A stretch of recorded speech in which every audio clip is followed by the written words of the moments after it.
Umpisa ang eksena sa isang grupo ng mga kalalakihan na nagtipon sa isang madilim na lugar sa bangka at tinanong ng leader kung ilan na ang mga container na kanilang nakuha. Isa sa kanyang mga tauhan ang sumagot, iniulat na may 33 na silang containers. At agad sinabi ng leader na kailangan nilang tapusin ang kanilang gawain bago sumikat ang araw. At agad ding sumang-ayon ang mga tauhan at makikita ang nakakikilabot na detalye, bawat container ay may laman na patay na katawan. Lipat ang eksena at panibagong grupo ang nagtitipon at isa sa kanila ay itinuro ang larawan ng isang babaeng tinatawag na Snow White. Sinabi niyang siya ang kanilang target. Isang lalaki naman ang nagtaas ng kamay at nagtanong kung bakit siya tinawag na white, gayong hindi naman siya mukhang Caucasian o isang puting lahi. At napansin din niyang mukha lang siyang karaniwang Asyanang babae na tila masyadong mahina para maging target. At ang lalaking nasa unahan ay nagbabala sa lalaki, kilala bilang team leader na si Kim Soo-hyuk na huwag humusga base sa lahi o kasarian, at binigyang diin na ang babaeng ito ay lubhang mapanganib. At ibinunyag niya na ang babae, na kilala rin bilang si Anna Nanayama o Snow White, ay ang pinuno ng Yakuza na Nanayama-gumi. Nakuha niya ang alias na Snow White dahil siya ang pangunahing taga-suplay ng purong cocaine. At ipinaliwanag din ito na nakatakda siyang magsagawa ng isang drug party sa isang hotel na may minimal na seguridad matapos makipagkita sa domestic na organisasyon na International Faction. Binigyang diin niya na kailangang gamitin ang pagkakataong ito upang tapusin ito at mapigilan ang pagkalat ng mga iligal na droga sa bansa. Sinabi rin ng lalaki na nasa unahan sa grupo na dahil ang misyon ay magmumukhang isang labanan ng mga organisasyon, hindi pinapayagan ang paggamit ng mga baril.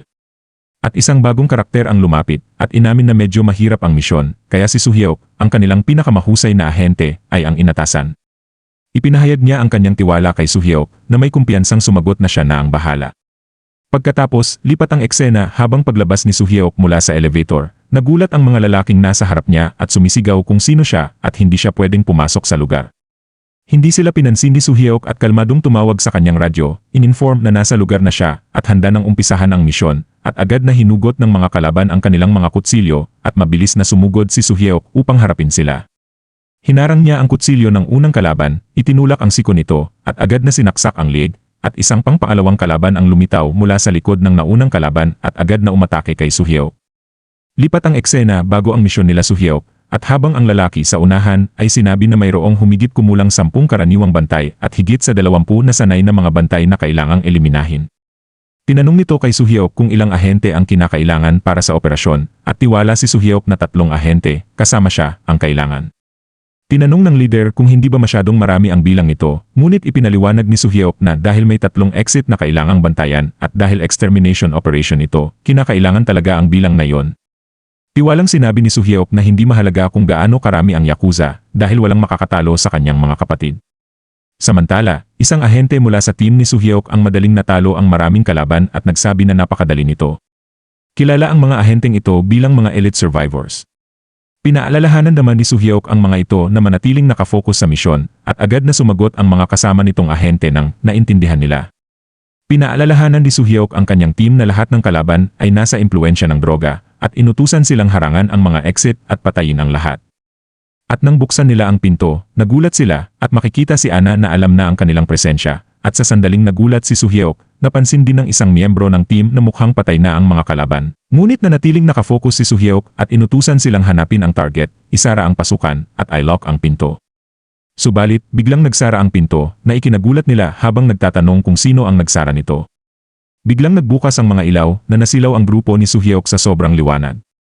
At isang boses ang nagsalita, kinumpirma na nakasara na ang pasukan at nakalock ang pinto, at gulat silang napagtanto na ito ang kanilang target. At makikitang hawak ni Anna ang pugot na ulo ng isang babae at malupit na nagtanong kung handa na ba sila sa kanilang katapusan. Subalit, biglang napaisip si Soo-hyuk ang posibilidad na makatakas kasama ang kanyang mga kapatid, tinatanong kung talagang malakas sila dahil ngayoy kaharap na nila ang kamatayan. Samantala, si Anna ay biglang inihagis ang pugot na ulo sa isa sa mga subordinate ni Soo-hyuk na gulat na gulat. At bago pa man makapag-react, isang misteryosong bagay ang tumama sa ulo at tumagos sa leeg ng subordinate, dahilan para agad itong bumagsak. Habang si Soo-hyuk at ang huling subordinate niya ay nagulat sa nangyari, biglang tumakbo ang subordinate para harapin si Anna na sinusumpa siya. Sumigaw si Soo-hyuk para pigilan siya, binalaan na hindi ordinaryo ang kanilang kalaban. Pero bago pa matapos ni Soo-hyuk ang kanyang babala, biglang nagkaroon ng butas ang ulo ng subordinate at tumalsik ang dugo diretsyo sa mukha ni Soo-hyuk. At habang nakangiti, tinutuyan ni Ana si Suhyok, sinasabing kahit gaano karami ang mga insekto na magtipon, mga insekto pa rin sila, at tinatanong kung ano sa tingin niya ang magagawa nila. At kahit nagulat, pinilit ni Suhyok na manatiling kalmado, na pagtatanto na si Ana ay lampas sa kanyang kakayahan, pero determinado siyang hindi umatras. At biglang may inihagis na naman si Ana papunta kay Suhyok. Nagulat si Suhyok nang makita na ngipin ang inihagis ni Ana at agad siyang umiwas, pero nagkaroon siya ng gasgas sa ilong.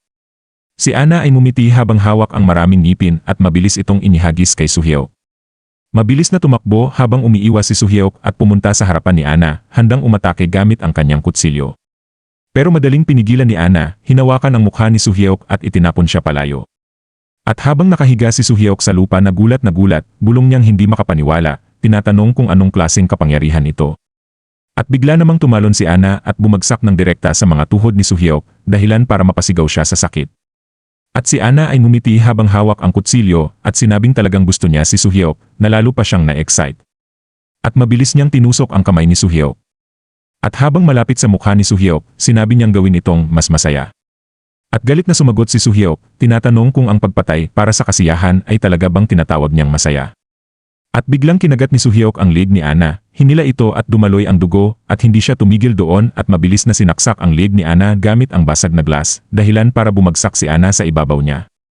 Sa pagkabigla, nasambit ni Suhyok na matagumpay ang kanyang paghihiganti at humihingi ng tawad, sinasabing malapit na siyang sumunod sa kanyang mga kapatid.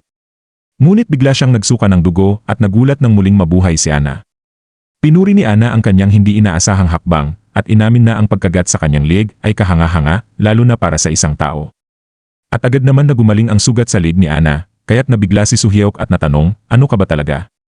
At bigla niyang naramdaman na may kakaibang nangyayari sa kanya. Sinabi ni Ana na huwag nang subukan pang intindihin dahil walang saysay ito. At habang may nangyayari kay Suhyok, sinabi ni Ana na siya ang una niyang nakilala na ganito. Ngumiti siya ng may bahagyang pag-asa at sinabing sana makayanan mo ito. At pagkatapos ng ilang minutong kakaibang nangyayari kay Suhyok, bigla na lang siyang bumagsak at namatay. At sa pagkadismaya, sinabi ni Ana na wala itong kwenta. At biglang dumating ang isang grupo ng mga kalalakihan, nagtatanong kung ayos lang ba siya. Walang pag-aalinlangan, mabilis na pinatay ni Ana ang lalaking nasa harapan sa pamamagitan ng pagtapon ng isang bagay na tumama direkta sa ulo nito. At habang nakatayo sa gulat ang iba, inutusan sila ni Ana na linisin ang mga bangkay at inihayag na babalik na sila sa Japan. Lipat ang eksena sa biglang pagtayo si Suhyok na ikinagulat ng mga bantay na nagtanong kung ano ang nangyayari. At isang lalaki ang ngumiti at walang pakialam na nagsabi na siguradong patay na si Suhyok at wala dapat ipag-alala. At isang lalaki ang naglagay ng sigarilyo sa leeg ni Suhyok, ngunit nagulat siya nang biglang gumaling ang sugat at napagtantong na buhay na ito. Simula ang eksena ng sinimulan ni Suhyok at ng kanyang team ang paggalaw patungo sa kanilang target na lokasyon, ngunit biglang napansin ni Suhyok na nag-isa na siya. Nagulat siyang sumigaw kung nasaan na sila. At bago pa siya makagalaw, biglang tinakpan ng mga kamay ang kanyang bibig. At makikita natin si Ana nakangiti habang takip ang kanyang bibig. Binabati siya sa kanyang matagumpay na pag-survive at tinatawag siya ngayon nitong The Daywalker, at biglang nagising si Suhyok na may matinding sakit ng ulo, nalilito at hindi makapag-isip ng maayos. Sa kanyang paglinga, nabigla siya nang makita ang napakaraming patay na katawan sa kanyang harapan. Gulat at takot, tinanong niya ang sarili kung ano ang nangyari. At bigla na lang may lumapit mula sa likuran at nagsalita, tinawag siyang Team Leader Suhyok, at sinabing sila ay mula sa headquarters, at iniutos na sumama siya sa kanila. At habang nasa daan, tinanong ni Suhyok ang mga ito kung ano ang nangyari sa barko. Sumagot sila na iniimbestigahan pa nila, at saka inusisa kung hindi ba ito pagod, dahil mukhang nagtagumpay siya sa kanyang misyon, na agad namang sinagot ni Suhyok na ayos lang siya. Ngunit pinayuhan ito na matulog habang mahaba pa ang biyahe. At bigla na lang makikita na nakasuot na ng gas mask ang mga ito, at kasabay na rin lumabas ang pampatulog na gas na ikinabigla ni Suhyok at nagtaka kung ano ang nangyayari, pero agad din itong nakatulog. At matapos makatulog ni Suhyok, tumawag ang isa sa mga lalaki sa direktor at iniulat na nakuha na nila ang specimen. Ngumiti ang direktor at pinuri sila, saka iniutos na dalhin ito sa lab para sa agarang pag-dissect. At pagkatapos ibaba ang tawag, nakangiting sinabi ng direktor na sa wakas, nakuha na niya ang bagay na yon. Pagkatapos, sa pagdating na nga ng mga ito, mabilis na tumakbo ang direktor na may malaking ngiti, at hinimok ang mga mananaliksik na magtipon agad para simulan ang mga eksperimento. Ngunit nang buksan ng isa sa mananaliksik ang trunk ng sasakyan, laking gulat nila nang makita ang bangkay ng kanilang mga ahente sa loob. At bigla na lang nagsimulang barilin silang lahat mula sa loob ng sasakyan direkta sa kanilang mga ulo, na ikinagulat ng direktor nang makita niyang patay na ang kanyang mga mananaliksik. At lumabas na nga si Soo-hyuk mula sa sasakyan, kaya't dali-daling tumakbo ang natatakot na direktor at iniutos sa kanyang mga tauhan na mabilis na tapusin si Soo-hyuk. Agad na sumugod ang mga kalaban kay Soo-hyuk, ngunit mabilis niyang na-block ang unang atake gamit ang kutsilyo at binaril sa ulo ang unang kalaban. Sunod niyang binaril sa mga ulo ang iba pang paparating na kalaban. Subalit nang may isang kalaban na palihim na sumugod sa gilid, naiwasan ni Soo-hyuk ang atake, hinawakan ang kamay ng kalaban, binaril ito sa braso, at sinundan ng isang bala sa ulo. At nang tangkain ng isa pang kalaban na saksakin siya, mabilis niyang iniwasan ito, hinawakan ang kamay ng kalaban, binaril ang isa pang kalaban na papalapit, at agad na sinaksak ang unang kalaban sa leg. Subalit biglang binaril si Soo-hyuk sa ulo ng isang ahente at bumagsak sa lupa. At akala ng mga ito na napigil na nila siya at lumapit para tingnan, pero biglang nabuhay muli si Soo-hyuk at pinagbabaril silang lahat. At nagulat ang isang ahente at sinabing dapat patay na si Soo-hyuk matapos siyang barilin sa ulo at bakit pa daw ito nakakagalaw. Agad inatake ni Soo-hyuk ang baril ng ahente, hinawakan ang ulo nito. At habang nakatingin sa tumatakbong direktor, naisip niya kung paano niya at ng kanyang kuponan ibinuhos ang kanilang buhay para sa bansa, ngunit isinakripisyo lang sila para sa personal na interes ng direktor. Determinado siyang ipakita kung gaano siya kapanganib at agad din tinapos ni Soo-hyuk ang kalaban at tumungo diretsyo sa direktor. At dito na po natatapos ang yugtong ito. Maraming salamat po. Mag-like at subscribe para sa susunod na kabanata. Hanggang sa muli.